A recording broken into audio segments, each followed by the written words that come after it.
Everyone, welcome to विश्वास classes. ये हमारा थर्ड सेशन है नाबार्ड डेवलपमेंट असिस्टेंट के लिए गवर्नमेंट स्कीम्स का। इसमें हम लोग मिनिस्ट्री ऑफ रूरल डेवलपमेंट की स्कीम्स करेंगे। फर्स्ट पार्ट होगा ये मिनिस्ट्री ऑफ रूरल डेवलपमेंट की स्कीम्स का। 4 स्कीम्स इस वीडियो में हम लोग करेंगे। पिछले 2 वीडियोस में हम लोगों ने ministry of agriculture and farmer welfare को कवर किया था। विदाउट वेस्टिंग योर टाइम, सबसे पहली स्कीम और सबसे ज़्यादा इंपॉर्टेंट स्कीम ये है वीबी जी राम जी, विकसित भारत ग्रामीण गारंटी। ठीक है। पहले मनरेगा नाम की स्कीम थी, Mahatma Gandhi national rural employment generation act. यह स्कीम, उसको हटा के या उसको बेसिकली अपग्रेड करके वीबी जी राम जी स्कीम आई है। ठीक है। ऑब्जेक्टिव क्या है? गारंटी वेज एम्प्लॉयमेंट रहेगा और ड्यूरेबल रूरल एसेट्स बनेंगे। दो चीजें, पहला गारंटी वेज एम्प्लॉयमेंट, दूसरा ड्यूरेबल रूरल एसेट्स। एलिजिबिलिटी, जो भी रूरल हाउस होल्ड्स हैं, those who are willing to do unskilled manual work, वो लोग इसके लिए एलिजिबल हैं। Benefits, legal right to work मिलेगा, 125 days of wage employment per year मिलेगा। मनरेगा के अंदर 100 डेज हुआ करते थे, वीबी राम जी के अंदर 125 डेज रहेंगे। पेमेंट जो होंगे वो डायरेक्टली बैंक अकाउंट में होगा वाया डीबीटी। लिमिट क्या है? जो एम्प्लॉयमेंट है वो 125 डेज पर house hold per year cap किया हुआ है, 125 डेज पर house hold per year. Budget में इस बार इसको लार्जेस्ट एलोकेशन दिया गया है 95,692 करोड़। जो यूनियन बजट 2026-27 में इसको शेयर दिया गया है, दैट इज 95,692 करोड़। फोकस इसका है क्लाइमेट रेजिलियंट और प्रोडक्टिव एसेट्स का। फोकस किस पर है? क्लाइमेट रेजिलियंस और प्रोडक्टिव एसेट, जैसे कि रोड्स हो गई, पॉन्ड्स हो गए, इरिगेशन कैनाल्स हो गई। ये चीजें बनाई जाएंगी जब गांव देहातों में, दूर दराज के गांव में। तो उसके लिए जो अनस्किल्ड वर्कर्स चाहिए वो हमारे इस स्कीम के लिए एलिजिबल है। इम्पैक्ट क्या है? लाइवलीहुड सिक्योरिटी बढ़ेगी, रूरल डिस्ट्रेस कम होएगा और उस सब के साथ साथ इंफ्रास्ट्रक्चर क्रिएशन भी होगा। जब इंफ्रा क्रिएशन होगा रूरल एरियाज में, तो तो मोर और लेस हम लोग बोलेंगे कि रूरल डेवलपमेंट भी हो रहा है। ठीक। अब इसमें दो चीजें हैं। पहले हमारी स्कीम थी मनरेगा, अब स्कीम है वीबी जी राम जी। दोनों स्कीम का एक बार कंपेयर एंड कॉन्ट्रास्ट देख लेते हैं, हो सकता है डिस्क्रिप्टिव में भी कुछ इसमें से आ जाए। मनरेगा था Mahatma Gandhi national rural employment guarantee act. VB G RAM G है Viksit Bharat guarantee for Rozgar and Aajeevika mission Gramin. ठीक है। Viksit Bharat VB, guarantee for Rozgar and Aajeevika mission, and this last G stand for Gramin. जो मनरेगा था उसमें 100 डेज का wage employment per rural household per year था। VB G RAM जी में 125 days का वेज एम्प्लॉयमेंट कर दिया। नेचर ऑफ स्कीम, इसके अंदर क्या था? डिमांड ड्रिवन थी। That means funds release based on the demand for work. यहां पर क्या है? सप्लाई ड्रिवन हो गया है। फंड्स एडवांस में एलोकेट हो जाएंगे with planned project. Funding pattern 100% central funding थी वेजेस के लिए, और जो मटेरियल कॉस्ट थी वो गवर्नमेंट और स्टेट्स के बीच में 60-40 में शेयर होती थी। अब क्या हो गया? अब एक्सप्लिसिट 60-40 सेंटर स्टेट शेयर हो गया फॉर ओवरऑल फंडिंग। इसमें स्टेट गवर्नमेंट्स के लिए एक फिजिकल कंसर्न आ गया है। फोकस ऑफ वर्क क्या था?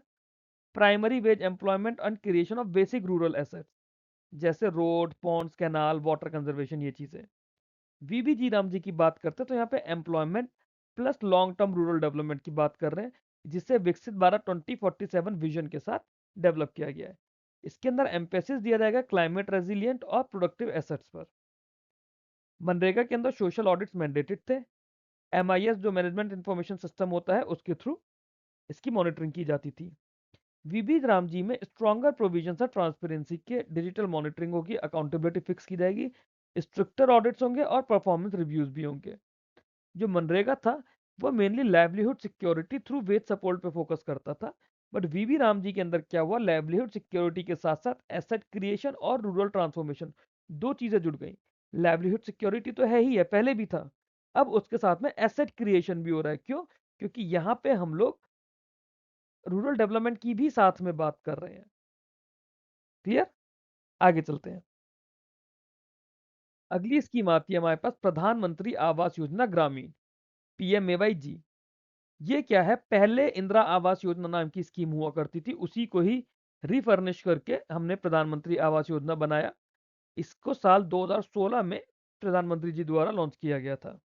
ऑब्जेक्टिव क्या था स्कीम का कि पक्के हाउसेज देने, पक्का हाउस देना मतलब जो मिट्टी के झोपड़े होते थे वो ना होके प्रॉपर पक्के घर मिलने चाहिए गांव में, with basic amenities to houseless and those living कच्चा या डिलैपिडेटेड हाउसेस।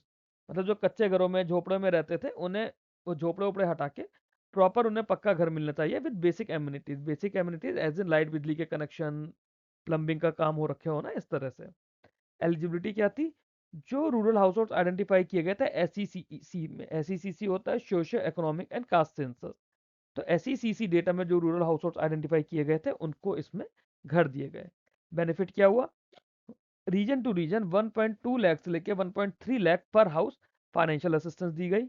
और जो बाकी स्कीम्स थी उनके साथ इसमें कन्वर्जेंस हुआ, जैसे स्वच्छ भारत मिशन के अंदर टॉयलेट्स बने, सौभाग्य स्कीम के अंदर इलेक्ट्रिक कनेक्शन गए, या फिर ड्रिंकिंग वाटर गया अलग अलग स्कीम्स के थ्रू। तो ये सारा इसमें कन्वर्जेंस हुआ। लिमिट क्या थी? जो असिस्टेंस थी ना वो पर हाउस होल्ड अमाउंट पे कैप हो गई थी। अपडेट, जो housing for all rural house hold थी, ठीक है, 2024 तक करना था इसे, जिसे फर्दर पेंडिंग केसेस के लिए 2026 तक एक्सटेंड कर दिया गया। 2025 तक की बात करें तो 2.5 करोड़ से ज्यादा घर बन चुके हैं। तो प्रधानमंत्री आवास योजना में 2.5 करोड़ से ज्यादा घरों को बना दिया गया है। इम्पैक्ट क्या रहा कि इसमें लिविंग स्टैंडर्ड बढ़ा। आप पहले झोपड़े में रह रहे थे, अब प्रॉपर पक्के घर में रह रहे, तो लिविंग स्टैंडर्ड बढ़ गया, सोशल डिग्निटी आई, रूरल इंफ्रास्ट्रक्चर भी इसके अंदर बढ़ना शुरू हुआ, रूरल इंफ्रास्ट्रक्चर में ट्रांसफॉर्मेशन आया। ओके, आगे चलते हैं। नेक्स्ट स्कीम आती है हमारी प्रधानमंत्री ग्राम सड़क योजना। प्रधानमंत्री ग्राम सड़क योजना ये साल 2000 में इसको लॉन्च किया गया था। ऑब्जेक्टिव क्या था? ऑल वेदर रोड कनेक्टिविटी देनी है अनकनेक्टेड रूरल हैबिटेशंस को। तो काफ़ी सारा गांव में ऐसा था पहले कि सारे गांव बाय रोड कनेक्टेड नहीं थे, तो वहां पर ऑल वेदर रोड कनेक्टिविटी पहुंचानी थी। ठीक है, वो सारी विलेजेस जिनका पॉपुलेशन थ्रेशोल्ड मीट करता था, क्या प्लेन्स के एरिया में 500 से ज़्यादा लोगों की पॉपुलेशन हो, या फिर हिली और ट्राइबल रीजन में 250 से ज़्यादा लोगों की पॉपुलेशन हो, अगर ये पॉपुलेशन थ्रेशोल्ड मीट हो रहा है तो वहां पे प्रधानमंत्री ग्राम सड़क योजना के अंदर सड़क पहुंचानी जरूरी है। बेनिफिट क्या था कि वहां पे नई नई रोड्स बन रही थी, कंस्ट्रक्शन था, और जो एग्जिस्टिंग रूरल रोड्स थी उनका अपग्रेडेशन हुआ प्रधानमंत्री ग्राम सड़क योजना 2 और 3 में। ठीक है, करंटली इसका फेज 4 चल रहा है, PMGSY फेज फेज 4 चल रहा है इसका। जो इसकी फंडिंग थी, ठीक है, फंडिंग को टेरेन के बेसिस पे पर किलोमीटर हमने कैप किया हुआ था, और उसके अलावा 5 साल के मेंटेनेंस के भी प्रोविजंस थे। 7.5 lakh kilometre rural road built हो चुकी हैं 2025 तक, बिल्ट या upgraded 7.5 lakh kilometre of rural road. जो फोकस था वो कनेक्टिंग मार्केट्स, स्कूल और हेल्थ सेंटर्स पे था, कि वहां से मार्केट्स के लिए कनेक्टिविटी अच्छी हो, गाँव से स्कूल्स की कनेक्टिविटी सही हो, हेल्थ सेंटर्स की कनेक्टिविटी सही हो। इम्पैक्ट क्या रहा है इसका कि रूरल कनेक्टिविटी अच्छी हुई। जब रूरल कनेक्टिविटी अच्छी हुई तो वहां पे बिजनेस अच्छा होगा, बिजनेस अच्छा होगा एज इन की लॉजिस्टिक्स फैसिलिटीज इंप्रूव हो जाएंगी, उससे उन लोगों की इनकम बढ़ेगी, enabling economic growth and social inclusion. ठीक है, ये इसका बेनिफिट हुआ। नेक्स्ट स्कीम देखते हैं। अगली स्कीम है दीनदयाल अंत्योदय योजना national rural livelihood mission, DAY NRLM। इस स्कीम को साल 2011 में लॉन्च किया गया था। DAY NRLM को साल 2011 में लॉन्च किया गया। ऑब्जेक्टिव क्या था? इसमें सेल्फ एम्प्लॉयमेंट को प्रमोट कर रहे थे, और रूरल पुअर जो थे उन्हें सेल्फ हेल्प ग्रुप्स में कन्वर्ट किया गया, और ये करके हमें पॉवर्टी रिड्यूस करनी थी। तो एक तरह का पॉवर्टी एलिविएशन प्रोग्राम भी हो गया। जो लोग RBI ग्रेड बी और नाबार्ड ग्रेड ए के बच्चे हैं, वो स्कीम का नाम तो एटलीस्ट यहाँ पे देख ही सकते हैं, स्कीम के साथ फेमिलियर हो सकते हैं। उन लोगों के लिए स्कीम के वीडियोस इन डेप्थ एनालिसिस के साथ मैं सेपरेटली लेकर आऊंगा। एलिजिबिलिटी क्या थी? जो भी रूरल हाउस होल्ड थे हमारे, स्पेशली विमेन और मार्जिनलाइज ग्रुप, विमेन और मार्जिनलाइज ग्रुप इसके स्पेसिफिक टारगेट सेगमेंट था। बेनिफिट क्या हुआ?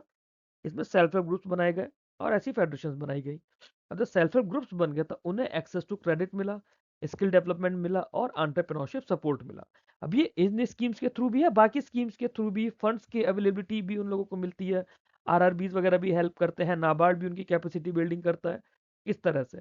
तो access to credit, skill development and entrepreneurship support, formation of SHG सबसे ज्यादा इंपॉर्टेंट पार्ट था इसका, and financial inclusion through bank linkages. Bank linkages programme हुआ जिसके थ्रू फाइनेंशियल इंक्लूजन भी उन्हें मिला। इसमें पर SHG 10 से 15 हज़ार रुपए का रिवॉल्विंग फंड दिया गया, 10 से 15 हज़ार रुपए पर SHG रिवॉल्विंग फंड दिया गया। और कम्युनिटी इन्वेस्टमेंट फंड दिया गया 50,000 रुपये तक का पर एसएचजी। ठीक है, तो 10 से 15,000 रिवॉल्विंग फंड और कम्युनिटी इन्वेस्टमेंट फंड 50,000 रुपये। इसमें 8 करोड़ से ज़्यादा वुमेन को एसएचजीज में मोबिलाइज किया गया। ये इसकी अपडेट है, important update.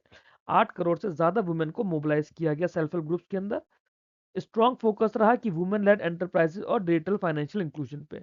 Women lead enterprises digital financial inclusion पे कौन सी स्कीम का बहुत ज़्यादा फोकस रहा जो पॉवर्टी एलिवेट कर रही थी? DAY NRLM। इम्पैक्ट क्या रहा कि जो रूरल वुमेन्स थी वो एम्पावर हुई, उन लोगों की इनकम बढ़ी और सोशल कैपिटल का इंक्रीमेंट हुआ। तो इस वीडियो में यही हम लोगों का था टारगेट। अगर आप लोगों को वीडियो और कंटेंट अच्छा लगा हो तो प्लीज़ वीडियो को लाइक कीजिए, चैनल को सब्सक्राइब कीजिए। ये मेरे अलग-अलग टेलीग्राम चैनल और ग्रुप हैं एग्जाम वाइज। आप लोग अपनी कन्वीनियंस के अकॉर्डिंगली जो भी ग्रुप में चैनल में जुड़ना चाहते हैं आप लोग फ्रीली जुड़ सकते हैं।